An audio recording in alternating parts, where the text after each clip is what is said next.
I don't stand side by side with nobody till I bleed with them first. What did we just see? You probably think this world is a dream come true. When I step into this ring, yeah, bro, I am addicted. Don't sleep on Luca!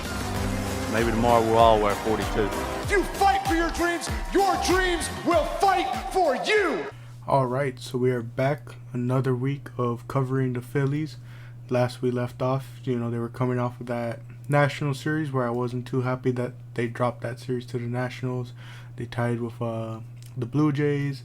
They lost the series to Minnesota. And we left off right at the beginning of the Giants series. And we'll obviously get into that and what followed in these past 2 weeks. But obviously the big thing to come is it is September. It is the notorious cursed month for Phillies. Don't know what it is, but September is always the month we struggle, we collapse in a sense. And you really don't want that heading into October where, playoff baseball awaits, obviously. But, still got a very long way to go. We still got to get through this month, obviously. And it's going to be a very tough one, as we'll get into. But starting off, obviously, what was the good that happened these past couple of weeks? First pitch swinging. Oh, and first pitch crushing! So, obviously, the good. We won our series against the Giants. We even had a walk-off game there. We won the series 2-1. We swept the Cardinals decisively too, 7-2, 12-1, 3-0. Really good. We won the series against the Angels, 6-4, 12-7, real good. And as it stands right now, we're on a 2-game winning streak as we lost the series to Milwaukee, but we won the final game, and we just won the game yesterday against the Padres. Real good save from Alvarado. Real good performance from the offense. Not so much with the defense and the pitching, but that'll obviously be addressed in the bad. But the good, looking through it all, Trey Turner has absolutely emerged, absolutely insane since the ovation. If you look at his numbers, it's absolutely insane how well he's doing. I'm pretty sure in the games since the ovation, he's matched his season totals before it. Like, I think he's hit about 10, maybe even 11. I forget what the number is at this point in time after yesterday's game, but he's hit like 10, 11 home runs. He's driven in the same amount of runs almost. His batting average obviously went up. His on-base percentage went up. Slugging, everything has pretty much gone up, and he's doing real well. While in the past couple of games, he's definitely cooled off a bit. Bryce Harper has found his swing and power, and that was real great to see. He was having a real good streak of, hitting. It's I hope as we get to October, he plays more consistently at first base. The only reason I bring it up is that whenever he has to DH, it just brings a lot of confusion to the lineup. Like, now Schwarber has to go to left. You decide who you want that day, starting between, at this point in time now, Marsh, Pache, or Rojas. And then you got Castellanos obviously in right. And then, if Harper's DHing, that means you got to move someone like Bohm to first, or you're slotting in Cave to play that day, or like I said, it just kind of gets confusing. So I hope that as we close out the month and get towards October, he's playing first base consistently so that, we can kind of keep, depending on what we need that day, whether we need power or defense, we can move over guys in left field, whether it's starting Cave at left or moving Marsh to left, starting Rojas in center, Along with all this, Wheeler has been looking real great as of late. His past couple of starts I've been impressed with and have enjoyed since the last time we saw him.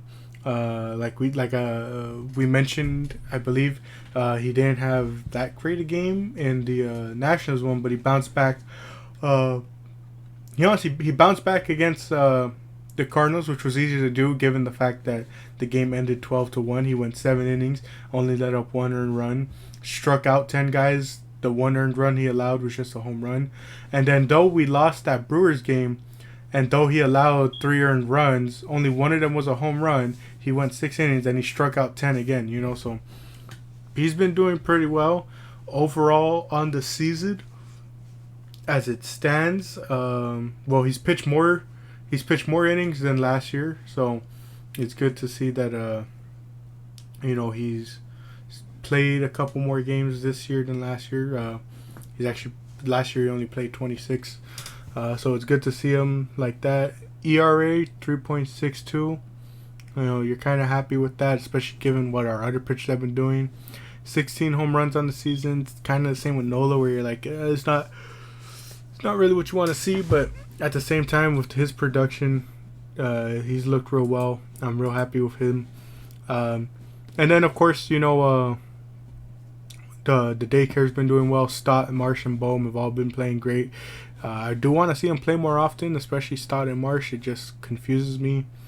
Like, my thing is, how will we ever truly know if they can't hit against lefties if we aren't giving ourselves a bigger sample size of their performances against lefties? And how can we expect them to get better if you're not giving them those opportunities, you know? It just kind of confuses me. And then Marsh is coming off an injury. He's coming off, you know, resting from the injury. It's like, I want to see him play more. I'd rather his defense in the outfield than Schwarber or even Cave. You know, I'd rather have that out there. But yeah, no, they've been playing real well. In the past couple games, JT's been stepping it up, you know, looking like his old self in a sense. Like I said, Harper's kind of going through a cold streak, but like I said, you got Bohm with 3 RBIs in the last game, and honestly, you look at his past couple games, you know, he kind of struggled in that Milwaukee series, but you know, he's been doing pretty well in the past 2 games. Like I mentioned with JT, he's sort of getting back into the groove.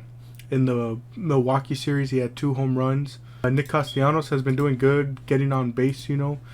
He's kind of struggled, but a lot of times, like, it's not really on him when it comes to, like, the fact that, like, I don't know, like, certain guys aren't getting on base, especially where he's positioned. Like, you kind of want the guys in front to get on base, but he's had 3 RBIs in the past, in his past 5 games, so you know, he's still driving him in. He's still doing pretty well. Pache came back. He has 4 RBIs in the last 5 games. He even has a home run. Oh wait, sorry, no, that's going all the way back. Sorry, I wasn't paying attention to the dates. No, he has 1 RBI in the past 2 games because he just recently came back.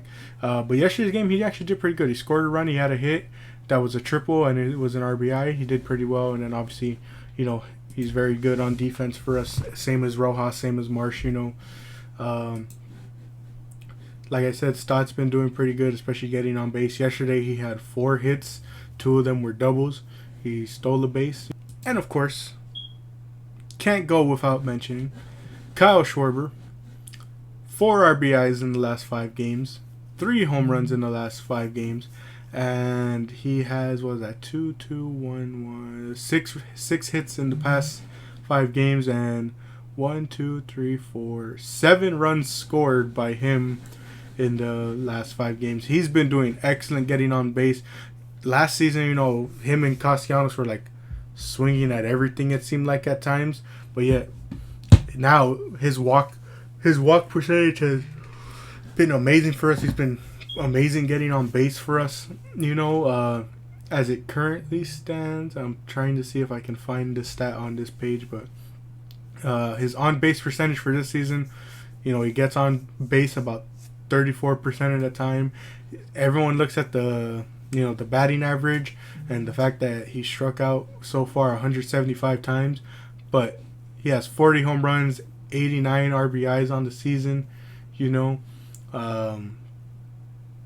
Gosh, his slugging is 471, a bit lower than last season, but with what he's been doing, you know, he's just been amazing for us, you know.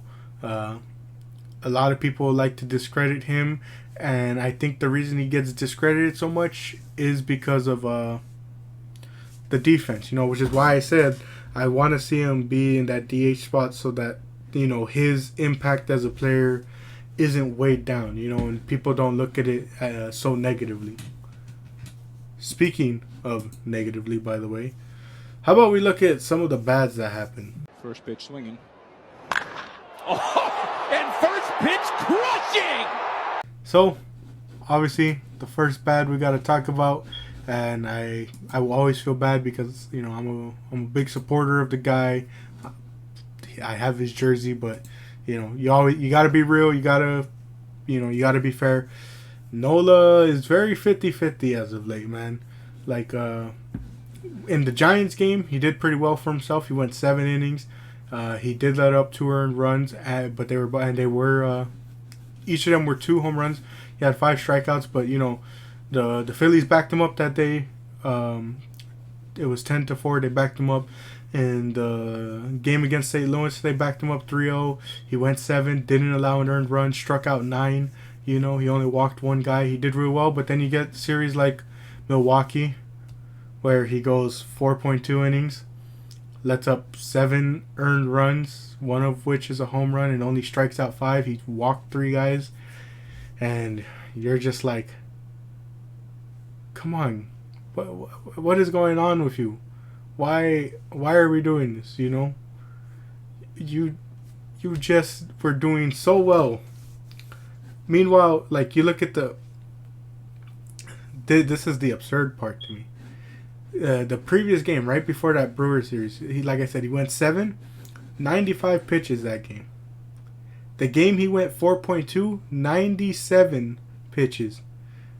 He had 2 more pitches than the previous game in only 4.2 innings. Like, that's absurd to me, and the fact that the fact that we kept him in that long, seeing him perform like that, it's absurd to me, like that. I don't know, that's just a crazy stat to me. Some of it was unlucky, but a lot of it was just like, my goodness, and it's not to discredit, like, before that he was doing decent in the sense that, like, he was at least getting the wins, like, you look at the 4 starts before that. It was against the Nationals, which they got a win 6-2. It was against Toronto 9-4, and like I mentioned, the Giants and Cardinals game. But again, you look at that game against Toronto. He's the reason they got those 4 earned runs. He let up a home run. He let up 2 home runs, like I mentioned, in the Giants game. He did have 7 strikeouts in the Blue Jays game. He did have 6 in the Nationals game. He only allowed 1 earned run in that Nationals game. Both times he only went 5 innings though, and of course, the big thing, he's let up 87 earned runs this season and 30 home runs. That's the highest amount of home runs he's ever let up. Not what you want to see out of Nola, on the season. He has a 4.55 ERA. It's just not really what you want to see out the guy, especially when you consider last year he was like, he wasn't like near the top part of it, but like he was in the running at least for votes for the Cy Young, and it's just like, this is not what you want to see, especially in a contract year where it's like a lot of people are saying, the Phillies are almost forced to re-sign him because him and Wheeler are undoubtedly their aces, and if you let him go, what are you getting back in return? I don't think there's anyone hitting free agency this season that could match what Nola's done, I don't usually like to bring stuff up like this, but the Dodgers pitcher, I don't know if I assume because he's Hispanic, maybe you pronounce it Urias, but maybe it's Urias, I forget. But if you see the stuff happening with him, that's a pitcher off the market in this next offseason. Ohtani got injured. Now, it's Ohtani, obviously, but who knows what's going to be required out of him, and who knows how teams are going to value him if after this injury he has to pick between what he provides, you know, and if you're not getting that two-way player anymore, you know, obviously it's just speculation. Who knows? Maybe we could be blowing the injury out of proportion, but I'm just saying, you know, looking at some of the pitchers that we're going to hit the next market, it's looking thin, especially for the sense that who can be there to replace value for Aaron Nola.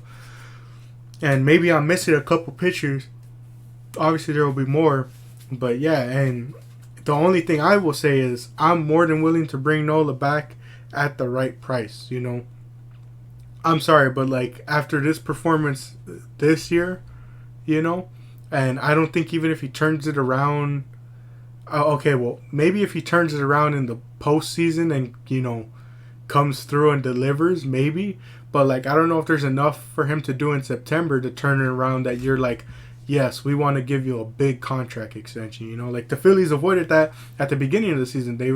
They halted extension talks with him. They let it play out, and look how it's played out. You know, so I would be willing to bring him back at the right price, but it all depends on if Nola's going to be reasonable with that right price. You know, along with that, Michael Lorenzen hasn't been that good. You know, he did have a win against the Angels, but he did also let up 3 earned runs and 2 home runs in that game, and he went 6. The game against the Giants, he let up 4 earned runs, 2 home runs. The game against the Nationals, like we brought up, he let up 1. And that's so funny to see that, like, the next time he faced the Nationals, he let up 6 earned runs when the last time he faced them, you know, he threw the no-hitter. So that's pretty crazy. And also, I think I remember speaking on it that, you know, there was that huge defensive play that Rojas bobbled that led to like all that, but at the same time it shouldn't have led to all that. That's on Lorenzen. But yeah, it's weird to see that, like, I mean, like, at least in the games he's playing and the offense is there to back him up, but at the same time he struggled a bit, like the Giants game, and in the Angels game he kind of struggled, but at least the offense was there to back him up 12-7, you know. And speaking of home, just to make sure, it wasn't that he went 6 innings and we scored 6 in that 6 innings, so we truly did back him up there. But yeah, you know, it is definitely weird to see him struggle. Along with Pache, Ranger Suarez came back, and I don't think Ranger's played a game yet. The last one he played was the Milwaukee game. Okay, yeah, that one he went 4 innings. He let up 2 earned runs, and 2 of them were home runs. We did win that game 4-2 though. So, you know, he's played, and I'll bring it up in the going forward part because it is more so going forward. Also, like I was just saying, you know, Lorenzen's been struggling. We need to get him, you know, back to his previous form. Maybe it's nerves, whatever. Maybe it's adjustments, whatever it is. Hopefully he can get back to it. Certain bats need to start waking up at times, you know, too. Like I mentioned, some guys have been doing good. Some guys they're still trying to get into the groove, or they're going through a cold slump, and then we can't keep making defensive mistakes that cost us. I think we all know what I'm referring to there. The Alec Bohm play where he just let that ball get right by him, you know, and it cost us terribly, you know. It was against Milwaukee. It was the first game in Milwaukee. Yes, because that's where they scored 4. That was where Bohm had an error.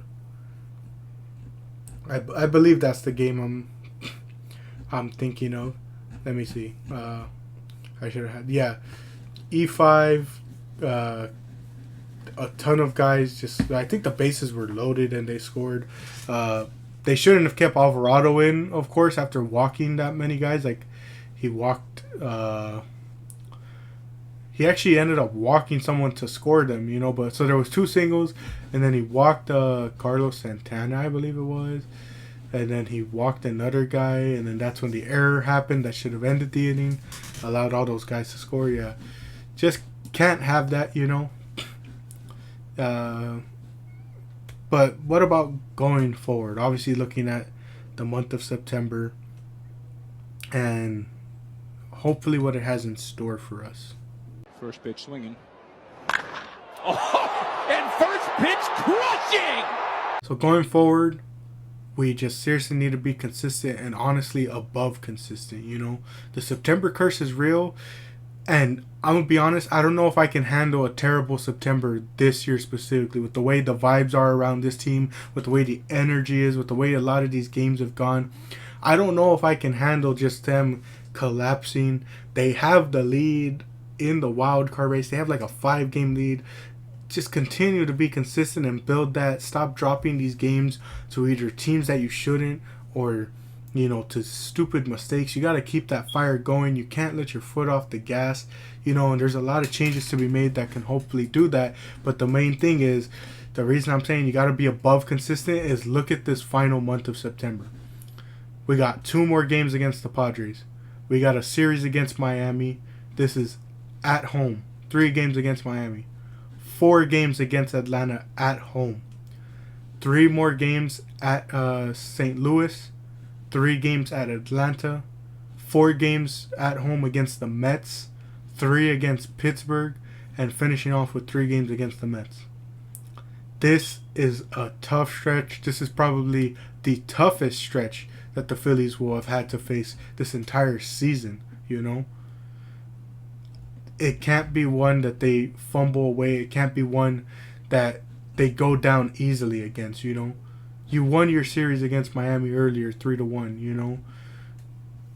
You stupidly lost the series to Pittsburgh when you shouldn't have. And I think this is our... Well, we had 3 games against Atlanta.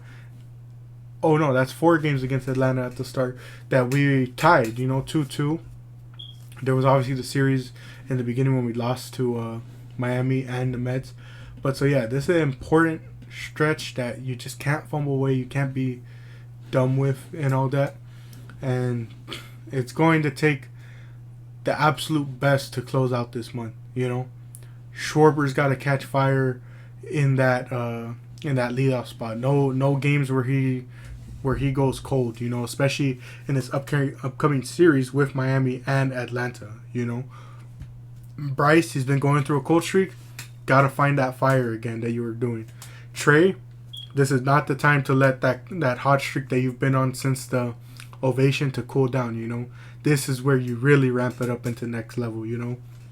This is where the daycare and Nick Castellanos and, you know, JT Realmuto, this is where those 3 guys and, you know, those 2 men, they're, you know, that's where those 5 guys have to step up and play at a consistent level, you know, on both sides of the ball, you know. That's where these 5 guys have to step up if the other previous, you know, the previously mentioned, you know, essentially main stars of the group aren't able to, you know. The pitching, like I mentioned, just it has to step up and honestly be perfect at this point, you know. Can't have these games where you're letting up multiple runs. And honestly, you can't have these games where you're not giving your pitchers the supports that they need. If they're going out there and having 1, 2, 3 innings, shutout innings, you know, innings where, you know, they're doing good, you can't go out there on offense and not match that energy, you know. It's going to be tough, and as you look forward, another thing to take into consideration is, as we reach the playoffs, are we going to see one of our starting pitchers take a back seat? And by that, I mean, with the way we've seen this bullpen play, maybe we move one of our guys to be in the long relief spot. And honestly, if you're asking me who I trust the most in that spot, it would probably be Ranger. You know, the only reason I don't say Lorenzen is because he didn't come here to be a reliever. You know, he came here to be a starter. Now, this month of September is for him to prove that he can be that starter. That, you know, we don't have to relegate him to a long reliever spot, you know. And honestly, that's what I'm looking at, because as bad of a game as they can have at times, Nola and Wheeler are the aces. They're undoubtedly the aces. They're 1 and 2. Walker has been doing well, so maybe he has his claim for the 3 spot. 4 is open between Lorenzen and Suarez. Whoever can prove that they can be that starter, and even if they prove they can be the starter, it's not a bad thing that we're relegating them to bullpen action, because that just shows we trust them to hopefully, just do a better job than what some of our relievers have been doing in these games. Some of them have been good, but a lot of them haven't, been doing too well in these hold positions to hold off the opposing team. I need Alvarado just did well yesterday, but there was that, the thing in Milwaukee. I need him and Sir Anthony to be that 1-2 punch, like I mentioned. I need Craig Kimbrell to get back to being that guaranteed save that he was previously. He's been doing pretty good, but at times he's struggled. So that's what I'm just hoping for. I need consistency from these guys, and I need them to play above the expectations. It's a similar thing that I constantly mentioned with the Eagles whenever I was covering them last year. I don't need you to play at the level of your opponents. If your opponent is bad, that doesn't mean you play at their level. You just continue playing above that level and making it no guarantee that they get past you. And with teams like Atlanta, it's going to be a struggle, but you have to do your best to play at their level at that point. You either hope that Atlanta stoops down to your level, or you pull up to their level. And as inconsistent as they are with the stars we have on this team, you can do it. Now, obviously, you can't do it to the greatness that the Braves are, because they're just an insane team. But who knows? Wear them down at least for the playoffs. Like that. I think that's like my dad asked me. And I'm like, I think that's the only way Atlanta gets stopped this year, is they're too tired by the postseason. They exhaust themselves in this last month potentially. Because what's 100 wins worth if you're out in the NLDS? Like that's a common criticism I've given the Dodgers at times. What are these 100 win seasons worth if you're going out super early than what your expectations were? And it's the same thing for Atlanta. What will all these accomplishments and records be worth if your guys are gassed by playoff time? Now I think they're better at handling that than a lot of us give them credit, but if I'm Philly, that's the mindset I'm approaching. If you don't think you can beat Atlanta for whatever reason, even though it's on any given game, any given day you can do anything. We saw that earlier in the year when we took 2 off of them. I'm not asking for them to sweep Atlanta. I'm not even asking them for them to take the series. They could tie again in both series against Atlanta, or they can't tie the second one because it's only 3 games. But if all I'm asking for is that you tie the series with them, you put up a fight, and you exhaust them at the very least. Like, make them put in that effort, make them put in that extra effort. And honestly, I need you to put in the extra effort. Now, don't exhaust yourselves so that you're not hot for the playoffs. But at the same time, you got a 5-game lead. Build it. Continue to build it. Make it no doubt that this is gonna be a team that makes the playoffs, even if they're only a wild card team. Show that fire like you did last year, where you fought every game of the playoffs. But do it now during this final month of September, and don't let that curse be a yearly thing. Break that curse. Make us Philly fans happy that yes, we're not gonna struggle and collapse in the month of September.